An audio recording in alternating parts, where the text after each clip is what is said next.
And we welcome you on into another episode of the Big Time Sports Podcast Show. It's Mitch Spinell alongside Mitchell Balla here to give you the latest in the world of sports. Mitch, it's good to be back after this weekend, man. And we had an interesting hierarchy to the weekend, so to say, that we'll get into later on in the show. And by the way, happy Victory Monday to you and all our listeners and viewers. Happy Victory Monday to you. This is the first true Victory Monday we are getting to celebrate since week 1 of the NFL season, Mitch, if you can believe that or not, because the other Browns victories were on a Monday night and a Thursday night. Yeah, I was about to say that's true. I thought you were going to delegitimize those other ones like you have been this year, but you know what? You're in a better mood today. I don't know if you'll be in a better mood later on in the show, but we'll see. We'll see where the conversation goes, and you will see where the conversation goes right here on YouTube. Be sure to like, subscribe, and hit the bell. Thank you for watching. And if you're listening, you might be listening on Spotify, Apple Podcasts, or SoundCloud. SoundCloud and Apple Podcasts is sound only, audio only, and Spotify also has the video option. So we're good to go there. And of course, BigTimeSportsOhio.com and everywhere on social media. Mitch, let's talk about that Browns game, because that was not one that either of us expected to have the result that it did. An overtime victory, 23-17, in which the Browns were able to just survive and really like get things going late, when even when it was a 7-point lead for Tampa Bay in that contest, you're thinking to yourself, oh, it's just out of reach again. This team isn't going to stop a guy like Tom Brady. This isn't going to be it. And it is. You have that amazing play near the end of regulation by David Njoku on 4th down. Then to see what happens in overtime, where you get 2 stops on defense, Myles Garrett really showing out in that game with a pair of sacks late in the game. And then you have, of course, that amazing final drive by Jacoby Brissett in what is expected to be his last start of the season. His last expected start of the season. Obviously, things can change in the NFL and it changes fast, but unexpected win, yes, but at the same time, we're Cleveland Browns fans, Mitch, and we typically beat a team we have no business beating. I went on record weeks ago. I thought it was going to be the Bills that we were going to beat, and Tom Brady would end our playoff hopes. Don't worry, the playoff hopes are up to 4.8% after the 23-17 overtime win. But what a game. It was actually like, am I wrong in saying kind of boring? Because it was 17-10 almost the entire second half until the Browns went down on 4th and 10, I believe from the 12-yard line, they could have picked up a first down before we tied the game. But just, if you look at this game, this was the complete opposite of the game we've played all year, to be honest. The defense stepped up against Tom Brady, and really a receiving corps that we kept quiet besides Godwin. Mike Evans, 2 catches. Julio Jones, yes, he's, I don't want to say washed, but he's at the tail end of his career. We really held them in check, and the defense actually came to play. Myles Garrett, Mitch, a lot of people are saying the best stretch of football he's played in a 4th quarter and overtime in his career so far as a Cleveland Brown. And really, I can't deny that, because a lot of the times Myles gets sacks. It's in the first half, 3rd quarter. And the knock on Myles has always been, where is he when it matters most? Well, he showed up yesterday when it mattered most. He did. I believe it was 1.5 sacks in the 4th quarter and overtime. 3 pressures on Tom Brady, knocked him down another time.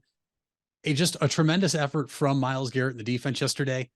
And we ran the football when we were down, Mitch. How many times this year have we seen the Browns not give the ball to Nick Chubb when we are trailing in a game, even when it's only by 7? And that's exactly what happened yesterday. And Nick Chubb did what Nick Chubb does. And he finished runs. He opened holes. He had guys on his back carrying him for an extra 5, 6, 7 yards. And David Njoku makes one of the best catches a Browns receiver has ever made, probably since they came back. It's safe to say that. And Amari Cooper makes up for a drop that you never see from him en route to a 30-plus yard completion and run all the way down to set up the Nick Chubb touchdown. Just a tremendous game for the Browns. They're not dead yet. I'm not going to sit here today and tell you I'm all the way back in the train that we're making the playoffs, but you're 4-7. Jacoby's job is done. And Deshaun Watson returns next week. Yes, he does. Reinstated by the league today, and he will be able to practice in full form leading up to Sunday's game in Houston. As for this contest, you mentioned the drop by Amari Cooper that was on 4th down, and then, of course, he makes up for it with the huge reception in overtime. And Njoku also had a drop early in the game that was very blatant, that before, of course, the one-handed wonder that you're right. I mean, I can't really think of any other. I mean, I'm trying to think of all the catches since the Browns have returned, like the notable catches that we've had. There was obviously the Hail Mary for the first win in Yep. '99. There was Josh Gordon, two of Josh Gordon's Josh Gordon's breakout game with the Browns, Mhm. and then it's got to be this one. It's up there. I mean, it really Has to. is. It was an amazing play, and I was working at the radio station yesterday, so you hear the game first, and then you go to see the replay, and it's even better than I could have imagined it was. It, no, that game, no, the play is it was unbelievable, and then the team, when they get that first stop, it's great, but when the Browns when I think 3 and out. For their first drive of overtime, I got nervous, and then you see what they're able to do that stand. They're able to get that stand on the following drive, and also an unfortunate break for Tampa Bay too, on a play where Jeremiah Owusu-Koramoah tried to leap over a defender. Offensive lineman Tristan Wirfs might have suffered a season-ending injury. Hopefully not. On that play, he was carted out, and then you get Brady getting sacked by Garrett. They punt, and then out of those 6 plays, you have a short pass. Then you have Nick Chubb run, and then you have Jacoby with a 46-yard dart over to Cooper, and then 2 plays later, you're in the end zone. It really is just sort of it was a grinded out game. It's one that can get the Browns fan base back on track a little bit. It's not gonna be easy, No. but getting your QB1 back now, who again, I don't know if we're gonna see any true version of what he's capable of this season, but it's coming up against a team that you, without trying to sound like I'm putting them down too much, you can take advantage of the situation against a team like this because Houston is 1-9-1 on the season. So it's not like you have this ultimate test coming back. It's still a professional football team, but there are levels to this league, and the Texans are not on one of the higher levels. Well, and here's the thing. It's right now they're in the running for the number 1 pick, right? They have the least amount of wins at any team in the NFL. They were getting the doors blown off them yesterday, down 30-0 at halftime to the Miami Dolphins. Yeah. And this is a team that even if Deshaun Watson is rusty, Mitch, you should beat strictly off of what you have in the backfield and how your defense played against Tom Brady. Yeah. On the flip side, though, what is the defense going to look like? Because did the defense show you what they really are yesterday, or were they just fired up to play Tom Brady? And that's a question you literally have to ask because players, we see it all the time, right? We see it for players and teams across all sports. Players rise to the occasion against certain players, certain teams, or in certain spots like prime time. And we did it yesterday in a 1:00 game, but it was against Tom Brady, who, obviously most people consider the GOAT. And Myles Garrett wanted to get a sack on him. You heard Jacoby Brissett wanted to beat Tom Brady. You heard all these guys that Anthony Schwartz, for example, Mitch, who, by the way, give credit where credit's due. Best game as a professional, best game as a Cleveland Brown. He had the end around touchdown. And really, he was getting knocked for it. I thought the offensive pass interference call on him was actually a heads up play because it prevented a potential interception for the Tampa Bay Buccaneers. And it ended up working out in the Browns' favor. They didn't obviously get a first down, but we punted and were able to pin the Buccaneers deep. Yeah. So I thought that kind of went unnoticed. He also had a couple tackles on special teams. Anthony Schwartz actually had a really good game that I thought kind of went unnoticed behind the likes of Jacoby in his last start, Nick Chubb running the ball over 100 yards, Amari's catch and run, and Njoku's, one-handed snag. But realistically, you got to give him credit. And now I can't do it yet. I want to say this team could run the table, but I know better than that. And I know that here's the thing. Here's what we do know. And we'll get to it in the next episode we record when we preview this weekend. This is the Houston Texans Super Bowl coming up. It is, right? They are 1-9-1. They're not going anywhere. This is their biggest game of the season. This is definitely their biggest home game outside the home opener of the season because a quarterback that didn't want to be there, that you drafted and you rooted for, is coming back to make his first start with his new team that has a lot of off-field issues that happened in Houston. That place is going to be riled up, and can the Browns feed off it, control their emotions? My only worry is if Deshaun Watson comes out and plays on adrenaline after not playing for over 700 days, because that is when it could bite us in the butt. and he could turn the ball over a lot. We'll have to wait and see. We'll see how we feel in a couple days. We'll see if Myles Garrett plays, Mitch. You mentioned this is a team that maybe it's a get right game for Deshaun Watson. Myles Garrett couldn't even lift his hand or lift his arm up last night after the game. That shoulder. There's a lot of people saying they think this is the game that the Browns might just sit him and rest him, as it looks like he's going to need surgery after the season ends. But we'll have to wait and see. I'm just happy to be here on a Victory Monday talking about the Browns, who actually ended up making my weekend better. Yeah, and we'll get into how they made it better later on. I mean, yeah, it's tough to run the table for 6 consecutive games, even though your competition now, I think, is objectively weaker than it was, especially very recently against the top teams like Buffalo and Miami, for instance. I don't know. I mean, the Browns are now 4-7. It was interesting because the rest of the division, Cincinnati ended up winning yesterday against the Titans team that, I mean, they're still way ahead in the South, but it just feels like they're not a complete team for the postseason run. And then the Ravens losing on a 67-yard missed field goal, which it looked good. It looked like it was going to go through. And knowing the leg that Justin Tucker has, I would have believed that was going in, but couldn't break his own record.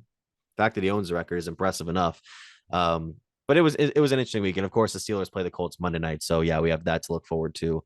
And the Browns, like you said, man, held the team hostage. I'm talking about Watson, held the team hostage that last season by sitting out the injury, demanding the trade. Then the allegations come out. There's also again, not trying to spread anything, but there's the theory that some people think that, the Texans were behind the allegations to get back at Watson. That's not neither here nor there, for me at least. And yeah, this is going to be, this is an important game. I think the Browns should take this serious. And again, you shouldn't take a 1-9-1 team so lightly. You should, it depends, but they're going to have to take this one like it's going to be a division leader this week, because they want to make sure that Watson not only gets out there, but also gets out there efficient enough and comfortable enough to be back on the field. I mean, granted, with a lot of road games, especially, he's going to hear it at least this year. But, absolutely. But this is the game where you just kind of settle him back in. It's like when an athlete comes back from a major, he is coming back from a major injury, but I'm saying coming back from a major injury and that's it, like a torn ACL, just ease him back in, and we'll work on it as we go through. So when we come back, we'll go into, I was going to say, you have something to add before we go to break? Well, I was just going to say, you're talking about easing back in, right? Then the game plan should be pretty simple. You're going to hand the ball to Nick Chubb, and you're going to hand the ball to Kareem Hunt more times than you have Kareem Hunt, especially in the past. And that's the one part of the game I'm very excited about, is to see Kareem Hunt now with Deshaun Watson, because we know how big of a weapon Hunt can be. But Mitch, analytics and stats are facts. The Browns once again move to 4-0 when Nick Chubb has over 20 carries. I mean, the Texans, it's look, the Texans, I'm trying to look up where they average in rushing. They allow 168.6 rushing yards per game.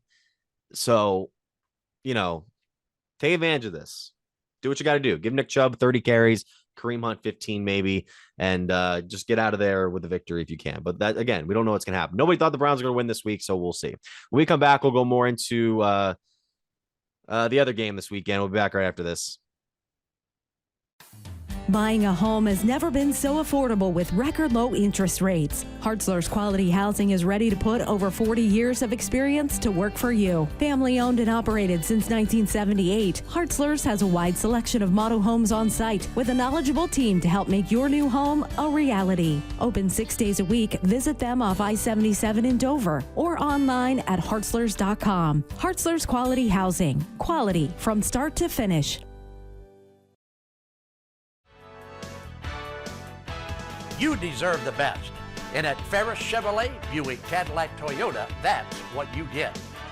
We consider you, the customer, to be part of our family.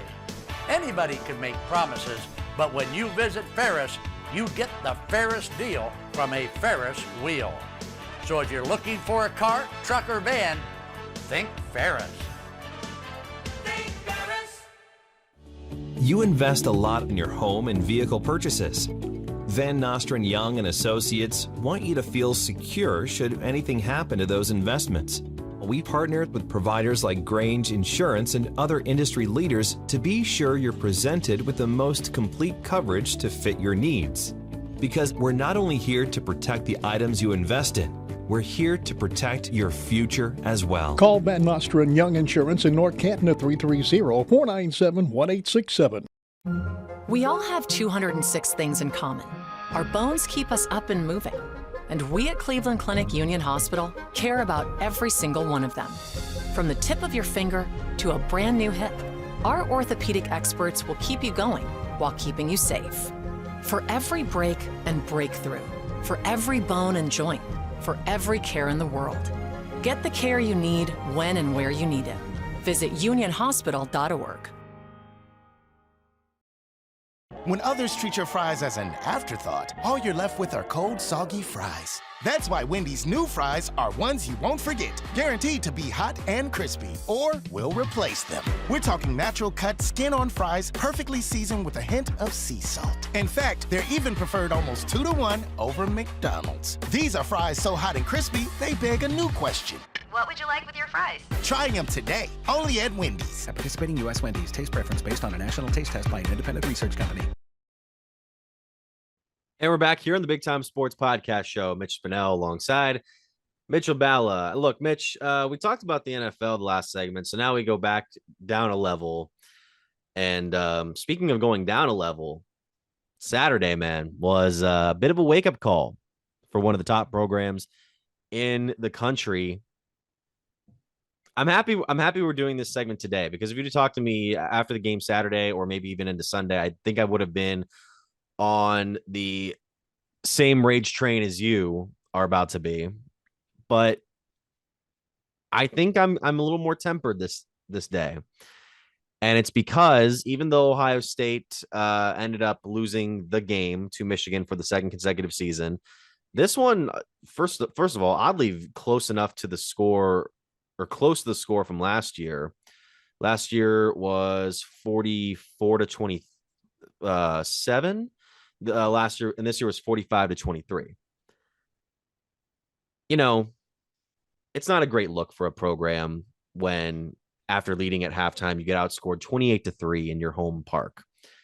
It's not a great look when you have a quarterback with maybe on paper, the fifth of the talent that CJ Stroud has, slinging passes and scrambling for extra yards. I think this is more so a case of the competition catching up to Ohio State rather than the program falling down. It's not, obviously, you don't want that as a Buckeyes fan like you and I are, because we like this era of our football team being very good. At the same time, this is one that Michigan earned. They got to go play for the Big Ten title now in a spot in the playoff. And to me, there's still some light at the end of this tunnel. I want to hear if you have any thoughts. If you have any thoughts that are close to mine, or if you're more so on a different spectrum. I will say that I was not shocked we lost after what I saw in the first half. Mm-hmm. Actually, at halftime, I actually felt awful, because it felt like last year's game over again, 100%, no questions asked.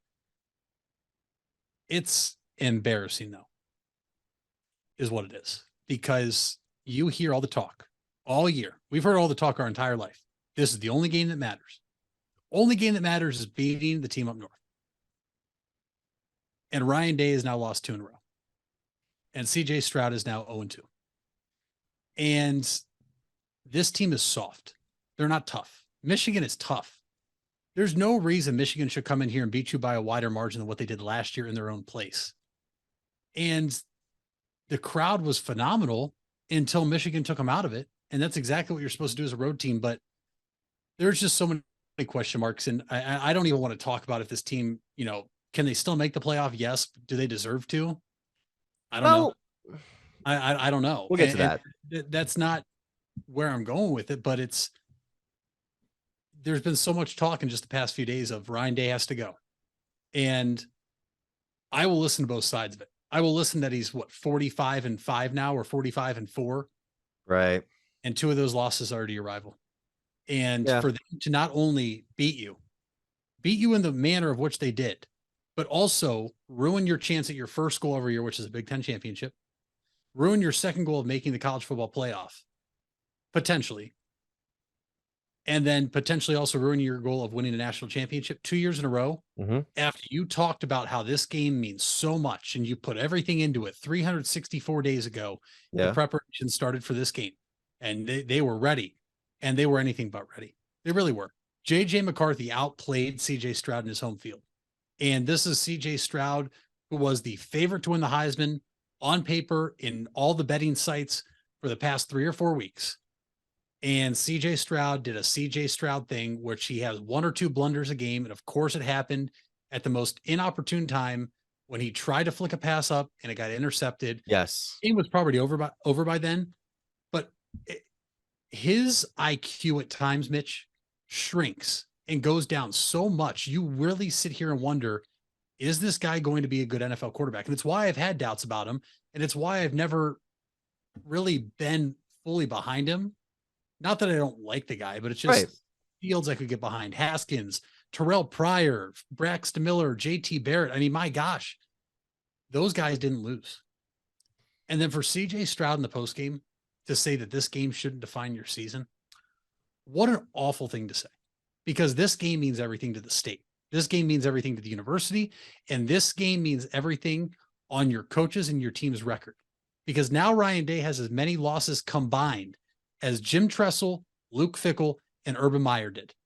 And that stretches all the way back to 2000. And Luke Fickell was an interim head coach who took over a team that was caught in the middle after Jim Tressel was, whether you want to say ousted or he retired. And before you had Urban Meyer, it was just, in my opinion, that was the worst thing that came from it Saturday. And he is going to go down now as one of the only quarterbacks to never beat Michigan. And with a guy that you're talking about, a Heisman favorite, the top quarterback taken in the draft potentially, or one of the top taken in the draft, that is an absolute failure. And it falls back on Ryan Day. And my biggest gripe here, all the other coaches I just named have Ohio ties. All the other coaches I just named recruit in the state of Ohio. Ryan Day is from New Hampshire. Ryan Day is a phenomenal football coach. He's a phenomenal mind and a genius offensive coordinator, except when he plays Michigan, because his play calls are abysmal. I don't know how many times I had to watch a wide receiver screen that did not work. How many times do you have to watch a play not work to keep running it? And that's what happened Saturday. You have Marvin Harrison Jr. Throw the ball to him. Throw the ball to the best receiver in college football. I got bugged by the amount of times where, and I give credit to the Michigan secondary, where it seemed like Stroud wasn't attempting to go long, or they couldn't make those connections like McCarthy did. But take into account, McCarthy had guys open by about 15 to 20 yards for about 3 or 4 instances. And I was blown away by the fact that that was happening. And again, I thought Michigan could beat them. I didn't expect them to beat them in the way they did, at least for the first half. Second half, they kind of got back into that rhythm they did last year, where the offensive line really took over, and you had McCarthy and the running backs be able to get some good gaps in there, especially towards the end when you have 2 touchdowns and 216 rushing yards from your top back in Donovan Edwards, who had a heck of a second half. And that was the one that killed them. Yeah. You lost to a team without their best player playing on your field is what it came down to. And there's no excuse for that. There really isn't. If you would have lost a close game, that's fine. Because I told you, if this game is close and it's a 1-possession game, the loser is going to have a legitimate chance to still make the playoff. Yeah. And for you to lose this way at home, really in your biggest game of the season, it doesn't leave a good taste in anybody's mouth. And it's hard for me to sit here now and tell you that they deserve to be in a college football playoff, even if TCU were to slip up, or USC. USC slips up, sure, I'll hear it, because we have 1 loss, they have 2. Yeah. TCU loses, Mitch. I think TCU's still in. I really do. That depends to me. And it was close up until the middle of the fourth quarter, when I think the Buckeyes just gave up. Like I was shocked to see them give up for once. And Michigan kept it going, because it's like, okay, not only was it personal for them to put a stamp in the fact that, hey, this rivalry is officially back on. Last year was not a fluke now. They did it to like prove to themselves, okay, we're beating the ass of this team that has been hyped up the whole year alongside us in the Big Ten. we are the Big Ten's best, and they're likely going to prove it this coming Saturday when you have to face Purdue. I always worry about Purdue for what, as a Buckeyes fan, for whatever reason, but at the same time, this team is not as there as last year's Big Ten finalist was in Iowa, and Iowa was weaker this year too, but that's neither here nor there. So I think Michigan will take that. So then it goes over to now, okay, we have Georgia in the playoff, very likely, especially with LSU dropping the ball against Texas A&M, which I could not believe. They're likely going to get that game. And if LSU wins, that's even worse for Ohio State, because then you have two teams now in the playoff potential. I don't know. Can 3-loss LSU jump? No, I didn't think so. LSU's not making it. There's if it. But then what? Maybe another SEC team. You lost to. It's who you lost to. Yeah. Lost to A&M, who is just a dumpster fire right now. Unbelievable. And then you have TCU. TCU very likely going to win the championship game coming up here, and I'm blanking on who they play, and I apologize for that. They play Kansas State, who they have beaten already this year. Now Kansas State's number 12. It's not guaranteed, but we shall see. And we have USC facing Utah, who, again, this is the only team that has taken down the Trojans this year in their home place. They were the favorites going into that game. They're at home. Now they got to play on a neutral site. Is it possible? Maybe. That's the game you got to really look into, because if USC loses, then the Buckeyes are in. Now, granted, I don't know if they can beat Georgia, and I still think Michigan would be the favorite over a team like TCU at 3. For sure. So, yeah, you're still looking at Michigan as the favorite. I honestly think Michigan's the favorite of the whole playoff right now. Mitch, my whole Georgia. Thing is, I'm definitely in the minority here. Are you going to be surprised if Michigan's ranked number 1 in the college football playoff rankings? They have the most impressive win this year. It depends on the championship game results. And now Georgia has not played a lot of great competition this year. I do agree. Their most impressive win is against Tennessee, who has now lost to one of them because of Georgia. And it was in Georgia. Keep in mind, it was at home. Yes. And yeah, I could see Michigan jumping to maybe this week. I don't know. But if they win the Big Ten title game impressively and Georgia has its issues against the Tigers, that could lead to something. So then, well, and if that's the case, I think that hurts Ohio State, because is the committee really going to want to put what just happened again in a semifinal game if USC were to lose? Right. Well, we're talking hypotheticals here, but I don't know if the committee would be willing to do that, because how many times have they been ridiculed in years past for putting a great game in one semifinal and the other one's always a snooze fest? And it happened last year with Georgia and Michigan. Really, Alabama and Cincinnati, but Georgia last year lost to Alabama late in the season pretty handily, and then came back to beat Alabama. Right, and I get that. That was also the SEC championship, right? Maybe a little different stage. I worry that maybe Michigan gets put at number 1. Maybe Michigan just appears at number 1 this week, right? In the poll before the bowl games, right? Maybe that's what happens, and maybe that helps Ohio State with the terms of how the loss happened. I don't know. I'm still torn if they deserve to even be in after that performance. Because here's the thing too. No other team below Ohio State is A, seriously contending for a conference championship, and B, still in playoff contention. You have 2-loss Tennessee not playing this week, out. 2-loss Alabama, out. Penn State, 2 losses, out. Washington, 2 losses, out. Clemson, 2 losses, out, which thank God that South Carolina was able to do what they did for the second straight week. Because Clemson if you think there's no reason Ohio State should make it, there is zero reason this Tigers team should be in. Well, and the whole thing with Clemson, how many games did they just barely skate by? Ohio State's only skate by game was at Northwestern and at Penn State. The Northwestern one was because of weather. Yeah. And Penn State, it was at Penn State, and Penn State played well. We're talking about the number. Penn State's good. Yeah, Penn State's good. Their only losses are number 2 and number 3 in the country. Like, it's not like they're a bad football team. Yeah. You know what I mean? Clemson skated by. I mean, I'm just Syracuse right away comes to mind. They skated by that one. And then to lose the way they've lost, and then to blow that lead to South Carolina. Thank God they lost, but also Spencer Rattler, chill out. You're not Joe Burrow, dude. I don't know why they had the video of him smoking the cigar in the locker room. Like, you have you're 7-4. Like, dude, chill out. You're not that good. Hey, let it. Hey, hearing that cigar, I don't know what to tell you. I mean, look, a lot of Ohio State fans are in their feelings for good reason. And you're also looking into the immediate future where now recruiting is going to get tougher, even though Ohio State's never going to lose recruiting unless they have a complete drop off. But Michigan's going to have a lot more guys now that are going to be very interested in taking on this no longer one-sided rivalry. You're going to have a tougher schedule coming up now soon. You're going to have the Big Ten expanding soon.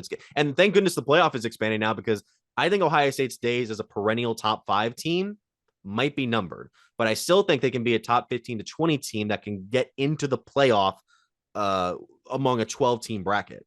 Well, if Ohio State ever misses a 12-team playoff, then there was a huge failure, unless it's a down year. Number of injuries. There really should be no down year for Ohio State with the way they recruit. But we didn't even touch on this yet. How big of a slap in the face is it to Ryan Day and Ohio State that you hosted? At one time I saw it was over 157 worth of stars and recruits at the game. 2 from Ohio, and they committed to Michigan on the field after the game after you lost. That's a huge slap in the face. Well, and that goes back to my whole point that Ryan Day's not from here. And I get, you want to go get the best, right? You want to go get the best players in the country. And I get that.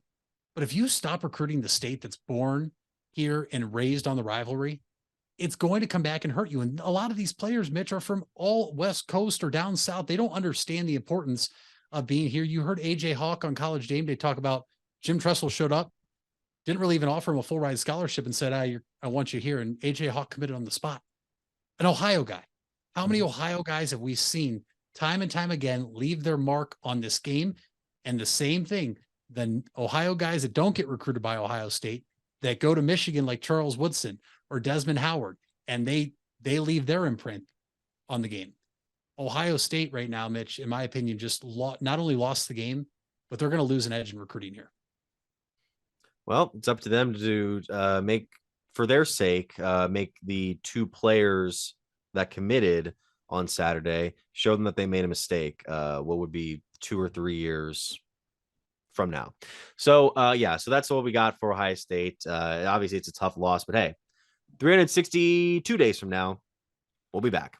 And we'll be back here right after these messages. The Furby Electric Supply Company has bright ideas for your home. Save money by converting to energy-efficient electrical products or add ambiance with beautiful lighting features. It begins with a professional consultation and a visit to the Furby Lighting Showroom. Then certified Furby contractors complete your project right and on time. Since 1934, 4 generations have built a reputation of quality and trust, and they offer emergency services too. Just visit Furby.com. That's F-U-R-B-A-Y. The Furby Electric Supply Company. You asked for it and we listened. Buckeye Career Center is now offering Certified Nail Technician as an adult education program. This 216-hour course begins in November and will run Tuesday through Thursday evenings from 5 to 9 p.m. Learn manicures, pedicures, infection control, salon operations, and more. Other part-time certification courses starting this fall include phlebotomy and welding. Call 330-339-2288 to register or visit BuckeyeCareerCenter.org for more information. If you're looking for a new or pre-owned car or truck, why not see the Parkway Auto Group? Parkway is a special group of automotive experts with 8 brands to satisfy your needs. Come see the difference at the Parkway Auto Group on Commercial Parkway in Dover. 8 brands and 1 family. It's Parkway Auto Group. It takes a lot of practice to have a winning team. Albin Title has over 100 years of combined experience handling real estate, title, and escrow transactions.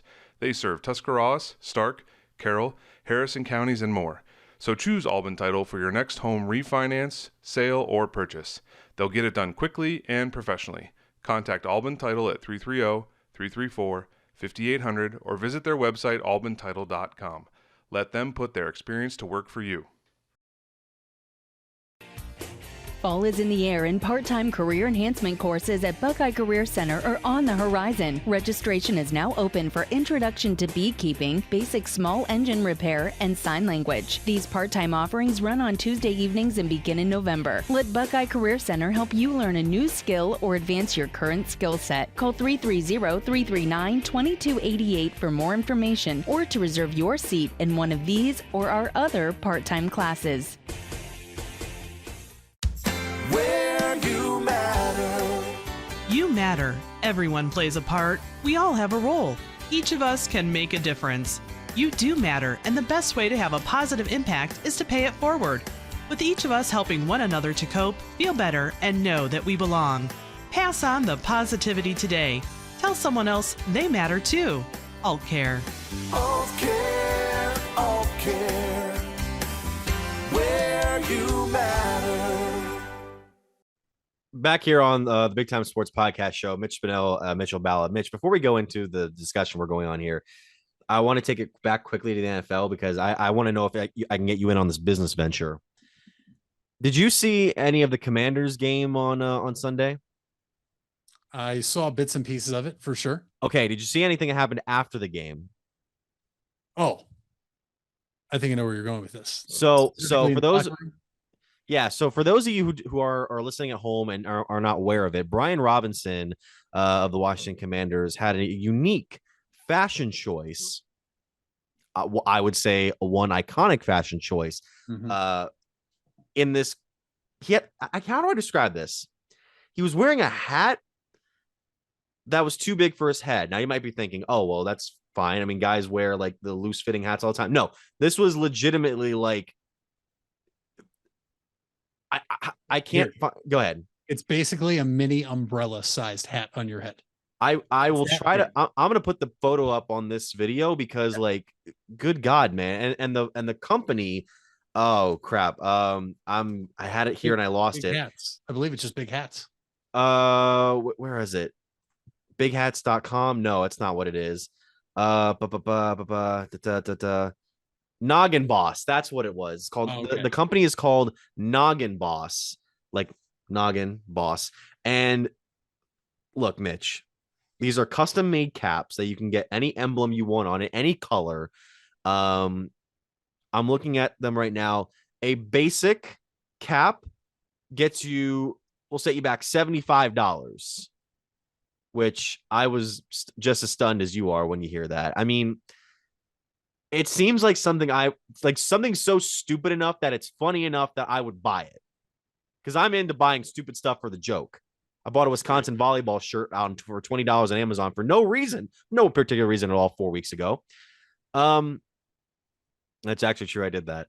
But this hat, I'm fascinated with. I can only buy one. You can't buy these like I buy multiple caps and lids. But I got to figure out what I'm going to put on. Apparently, they have team emblems on them too. It's not just like the basic ones. Oh yeah, you can get custom ones made, I believe. But it was an all-time dress down move by Brian Robinson, who actually then plugged his friend who owns the company, which was awesome. I mean, he was all over social media. It was funny. He looked like a giant bobblehead, but just with a giant hat is what he looked like. And it was so cool to see. That would be $75 I'd be willing to spend to get a hat for whether it's a Cavs, Browns, guards. Do you think the stadium would let you wear that in? I mean, I've seen people wear those huge huge headgear before. That's even bigger than that. There was a guy at the World Series a few years ago, I think, was wearing a cap that looked like the commissioner's trophy, and it was full scale. So you basically have some poor sap sitting behind this guy, two saps sitting in the 2 rows behind him, not being able to watch the game because it's so high on his head. This isn't. Yeah, he does look like, it looks like one of those big head blow up edits you see, and they forgot to like edit the bottom part of the head. It's actually pretty funny. So shout out to Noggin. That's actually not a sponsor, Noggin Boss, but send us some free caps. Anyway, let's go over now to high school football, where we have officially the state finals are set. All the teams are headed to Canton, to Tom Benson, to finish out their seasons. For their sakes, hopefully coming back with a trophy, gold trophy, I should say. And we saw a matchup on Friday night in Akron between Hoban and Massillon. Bit of a home game for Hoban, but it's a neutral site. And the Knights got it done again. The Knights are headed back to the state championship final after a win over the Tigers. And while it was in Akron, right around the corner, Massillon traveled well. Massillon had more fans inside that stadium for sure. It was a great venue. It was a fun game, an electric game for a while, Mitch, but it's hard to say. I mean this with no disrespect whatsoever towards either school. The better team won. the more disciplined team won, and that was Hoban. And Hoban, the reason I'm giving them the nod as the better team is because they have a Mr. Ohio finalist at running back in Lamar Sperling, who is as good as advertised, and Mitch may be one of the best high school running backs I have ever seen in person. He is that good. This is a kid that went over 200 yards. He finished with 288 and 4 touchdowns. And I believe he's almost over 200 yards every game this season. He's over 3. I don't have the stats in front of me, but it's almost insane. If I said it right now, saying he has 3,500 yards, it's probably not even enough because that's how good he's been. And this was a game that got away from Massillon right off the bat. They left a fullback / tight end who was playing that position for the first time all year. He was actually a linebacker, wide open down the left side for a touchdown. And then Javion Crable, a 73-yard touchdown. And it was just like that. It was 14-0 Hoban. Massillon came back. And really, Mitch, this became a game in the third quarter when Massillon cut the deficit to 1. It was, I'm trying to think, 21-7 at half, 21-10 at half. And Massillon found something. They found something defensively because the defense that came out in the second half for Massillon was all around the field. They had intensity. They were flying to the football, and Hoban had no answer for that first drive.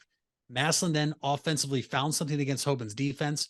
Slaughter rolling out, able to pass this week, contrary to against Lake with the weather. And they went hurry up, and Hoban did not know what to do. And just like that, a Dorian Pringle touchdown made it 21-14. And you thought, oh boy, we have ourselves a game. And we did. The turning point came on a 3rd and 7 right around midfield. And a lot of people think 3rd and 7 is passing downs. No, for Hoban, it's give the ball to your best player and let him go to work. And Lamar Sperling burst through the left side, 45 yards to the end zone. And just like that, they never looked back. And Lamar only, finished off the night with 3 more touchdowns after that. But Mitch, it's hard for me to sit here as I'm not a high school football coach, and I'm not trying to question high school football coaches or athletes. But I had a chance to talk to Lamar Sperling and Javion Crable after the game. And Crable, we'll start there. A game that meant a lot to him. This is somebody that went to Massillon. His dad went to Massillon, who then went to Michigan and had a long NFL career. Crable left Massillon because of a multitude of reasons and went to Hoban. So it was a personal game for him. It was a personal game for both teams, as this was the 4th time in 6 years they've met either in the state semifinal or state championship game. And Crable left his impact offensively, defensively, and on special teams. He was the punter. He pinned Massillon inside their own 2 on a punt. And really, it was that was right when Massillon had just a sliver of hope left in that game. But the interesting thing that I got to talk to about with Lamar Sperling afterwards is, I asked him, what was working for you tonight offensively? Your offensive line obviously had to have a very good push up front against a very talented Massillon defensive line that you and I both saw in person just a week ago. Mitch, Lamar said they ran the same play the entire second half for him. And you wonder, is that a knock on Massillon? Does that a testament to the Hoban offensive line? Mitch, I think it falls back to Lamar Sperling. So good. You give him the ball, he's going to find space. And that's exactly what he did. The kid's footwork is phenomenal. His breakaway speed was great. He picked up blockers on passing downs early in the game with Hoban, and I really think that's what caught Massillon off guard. Hoban came out throwing the ball over the field, knowing that if we get a lead, we're going to give the football to a finalist for Mr. Ohio. And Mitch, in my opinion, this is who should be winning Mr. Ohio after the seasons he's put up this year. After last year, now has 55 rushing touchdowns to set a record in the OHSAA high school football history for most touchdowns in a season. And I believe he has over 100 rushing touchdowns in the past 2 years combined. So it's just, it was a great season for Massillon. This is a team that didn't lose since week 1 when they lost to Cincinnati Moeller, who lost this past week in Division I of the state semifinal. Hoban's only loss was to St. Ed's, who's in the state championship for Division I, who Massillon beat. Yeah. Something was going to have to give. Hoban came out. They played a lot more discipline than Massillon, and Lamar Sperling was truly the difference maker. Slaughter, give him credit. He had a couple nice plays. Hartson, the running back, a storied career at Massillon. He did become the all-time rushing leader in the history of a very storied program at Massillon. This is a Massillon team, though, Mitch, that returns damn near everybody. I mean, you lose some big name players like Hartson. I believe Pringle's gone. Ardell Banks on the outside, who Hoban kind of kept in check all night. But this Massillon team will be back next year. This Hoban team loses a lot, but we know obviously what they can do both in developing players and recruiting players at that level as a private school. This is a Massillon team that you don't want to say overachieve, but you would very much so expect to be back in this same exact spot come the 2023 high school football season. No doubt. I mean, that Tigers team will still be very competitive, not just in Canton, but in the state. And then, of course, Hoban will go on to face Toledo Central now in the Division II finals after Toledo Central beat Kings 52-49 in their semifinal game. And let me just tell you this. So obviously, you know, it's down to 4 teams and 2 teams are playing each other. So at Infocision Stadium, I'm on the sideline. They're giving the score update from that game every time there was a score change, Mitch. The PA announcer was getting most of his work from that all night because it was a back and forth game. I think Toledo Central Catholic had a 10-point lead at one point, and I think everybody was kind of like, okay, they're going to put it away. It's over. No, Kings came back. They took a lead off two possessions, and it was, I believe Kings had a 40, what would have been a 43 some lead, 43 point to something other point lead. And then there was Toledo Central Catholic. And then Kings, I believe, went for 2 to go up 49. Or I'm sorry, Toledo Central Catholic. I don't even know. I don't even know anymore. It was just that crazy because we were getting updates in through the press box. We went on the field, Mitch, and we were told Kings won 52-49. Hoban coaches were actually told that Kings beat Toledo Central Catholic. That's how crazy it got. And that's why my story is obviously mixed up. But we're on the field. You have big time reporters for different stations saying, how do you feel to take on Kings? What do you know about Kings? Mitch, I got in my truck to come home and I see Toledo Central Catholic won as Kings missed a field goal as time expired to send it to overtime. I mean, that's how crazy that game got. That reporters were told one thing. That's why I was sitting here trying to remember what the story was, only for it to be completely wrong. And so Hoban wouldn't have known any better until they were probably back to their high school who they were actually playing, which you want to talk about. I wish I could have seen that game is what I want to tell you. Yeah, so it was 45-42 at 6:47 left. Kings took the lead, and then Central made a 49-45 at 4:27 left. And then with 28 seconds left, Toledo Central scores to make it the score we have at the end of the game. But it was 28 seconds where Kings got downfield, 62 yards, 3 of 4 passing from Will Kocher. And then it was a 35-yard field goal attempt to send the game into extra time. Brady Wick's kick came up short, and that leaves Central in the game against Hoban this week. It's going to be quite a game. Seems like a passing versus rushing game for both squads, which will be fascinating to watch. So, and it will be. And I'm kind of debating if I want to go, Mitch. I kind of have some PTSD when you and I went to watch Lake play because it looks like a high of 35 on Thursday night. So I'm a little worried about being cold again. But the Division II state championship game is Hoban versus Toledo Central Catholic. Hoban will be the home team. That is a 7 or 7:30 p.m. kickoff on Thursday night at Tom Benson Hall of Fame Stadium. And then you flip over to Friday. I believe it goes Division 4 and 3 at the 10:30 and 3 p.m. slot. And at night, Friday night, Division I, it is a rematch of the 2021 state championship game between St. Ed's and Springfield. As Springfield pulled the upset, Mitch. It looked, if you would ask anybody in Ohio, outside of Springfield, everybody thought this was a collision course for 2 of the best teams in the state, maybe in the country, between Moeller and Eds. No, we get a rematch last year, which we saw Eds win it. And now Springfield coming back with a lot of returners trying to get that revenge. And then you flip it to Saturday, you have 5, 6, and 7. And that night game, the Glenville Tarblooders, Mitch, they might be better than some of the teams in the divisions ahead of them as they completely put all doubt aside in their state semifinal game against Jefferson, which I believe the final was 52-7. And Glenville has a multitude of talent, Division I recruits. I saw their tight end, Demarion Witten, who is an Ohio State recruit, an Alabama recruit, a Michigan recruit. That's a tight end. I mean, when's the last time you got to see a Division I tight end? And I believe I saw him take a 98-yard touchdown pass against Jefferson. I mean, there is going to be some great teams and some star high school football players just down the road from me at Tom Benson Hall of Fame Stadium. And if anybody watching or listening just likes high school football, I recommend you go. Because I did it this past summer to go watch the state championship games in baseball. I'm a baseball guy. And I said, as long as they're at Akron, I'm going every year. And I've done it before here. And if you love football, you get to see some of the best go at it. Mitch, we might have to see what your availability is, because you might have to come up and watch a couple of these games. Oh, I'm definitely gonna be at a few of them, since we have a special thing that I'll tell you about after the show. But as far as Division 3 through 7 go, 3 you have Bloom Carroll versus Canfield. Then in Division 4 you have, as you said, Wyoming versus Glenville. Glenville just putting it on them. I couldn't believe that. Division 5 is Ironton versus South Range, both number 1. Division 6 you have Marion Local and Kirtland, also number 1. And in Division 7 you have number 1 JFK Catholic versus number 5 New Bremen, which is that's quite a run that a 5th seed has been able to make to the finals.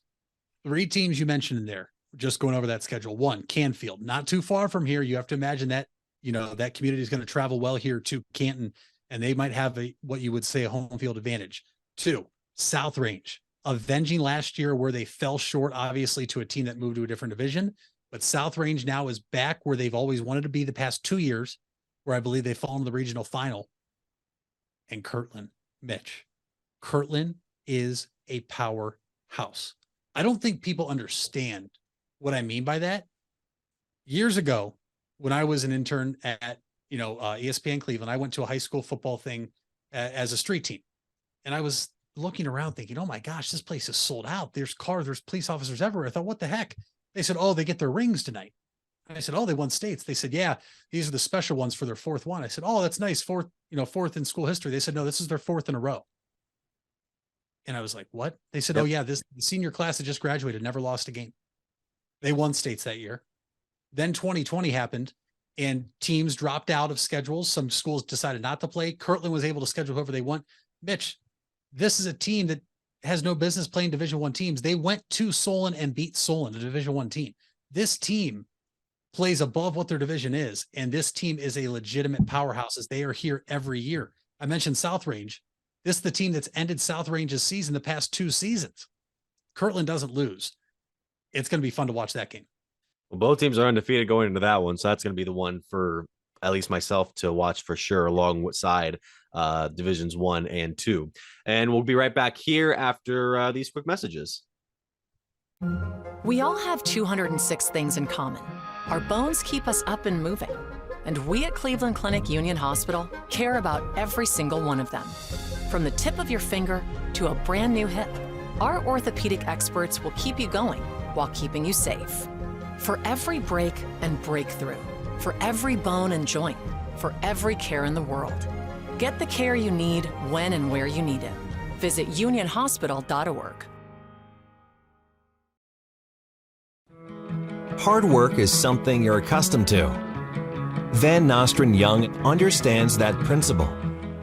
Our access is achieved with organizations like Grange Insurance. Safety and prevention specialists utilize our VanCan assessments process to ensure that you and your colleagues are in the best hands. You want the safest environment for your business, and we can guide you there. Call Van Nostrand Young Insurance in North Canton at 330-497-1867. If you're purchasing a new home, the team at Hartzler's Quality Housing is here to help. Take advantage of record low interest rates to make your new home a reality. Locally owned and operated since 1978, Hartzler's Quality Housing has the experience to guide you through the process. You'll find a wide selection of model homes on site to fit any budget. Open 6 days a week just off I-77. You can also visit them online at hartzlers.com. Hartzler's Quality Housing. Quality from start to finish. You deserve the best. And at Ferris Chevrolet, Buick, Cadillac, Toyota, that's what you get. We consider you, the customer, to be part of our family. Anybody can make promises, but when you visit Ferris, you get the Ferris deal from a Ferris wheel. So if you're looking for a car, truck, or van, think Ferris.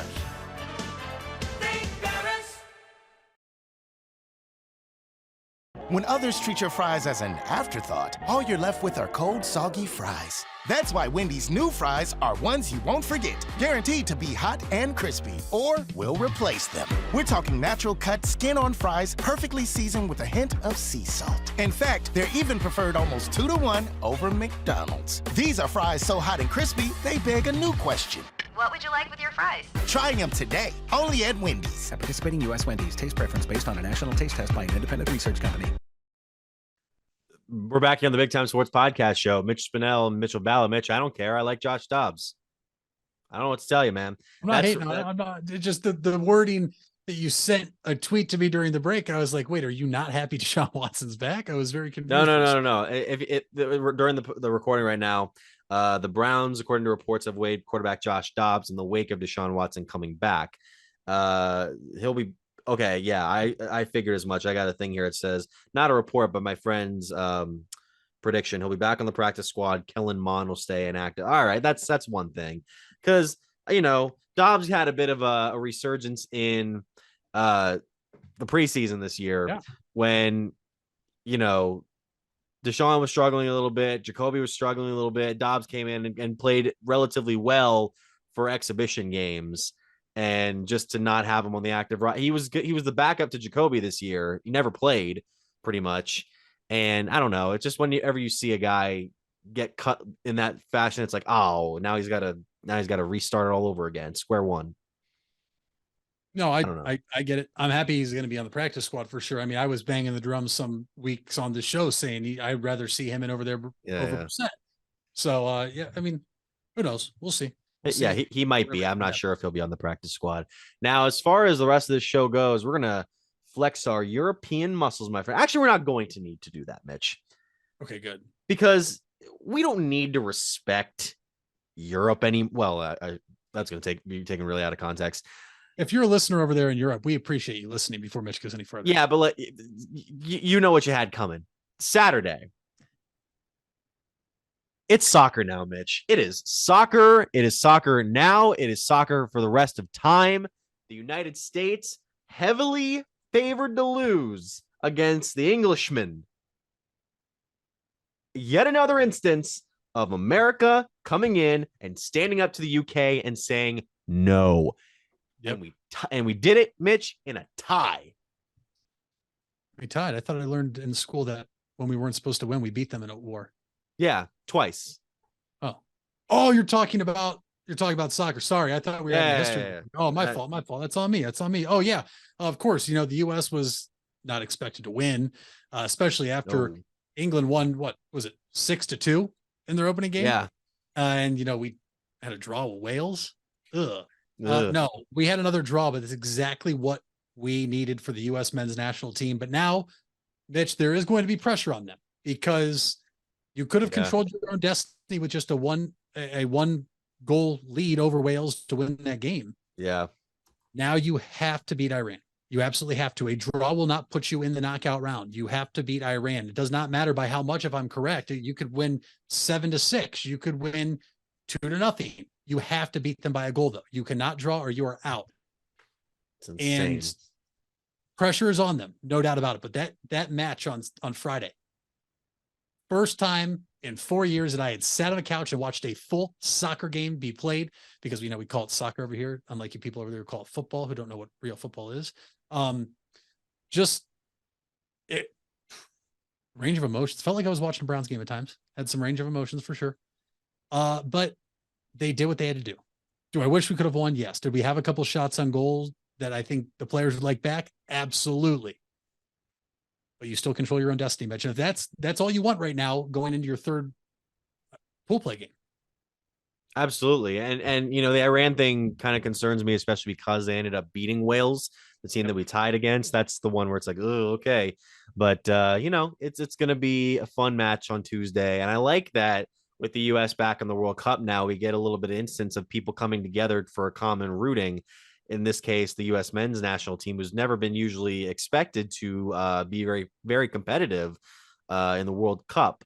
But that's another thing too. I didn't realize we've never lost to England in the Cup. I've never known that. We've beaten them once in 1950, and then there was another tie, and then there was this tie. I was like, okay, this is another instance where we don't have to hear you won't have to hear it from those of you over in the what is it, the Kingdom. I don't even know what's going on here. I just know I'm fired up for soccer for the first time in a long time, and I'm excited. I have made sure that my work schedule tomorrow is to be done and blocked off by 2 p.m. because I will be sitting on the couch again, maybe a different spot. Hopefully, changes the juju a little bit because I was in my truck the first time we tied whales. So I'm all locked in. And Mitch, not only that, but there's soccer news that kind of involves the U.S. in the Major League Soccer world. I mean, there's reports now, although he's come out and said he has not agreed to a deal, but we're starting to see some of the biggest names in soccer potentially be on the move to come here. And you just talk about, we have the greatest country in the world.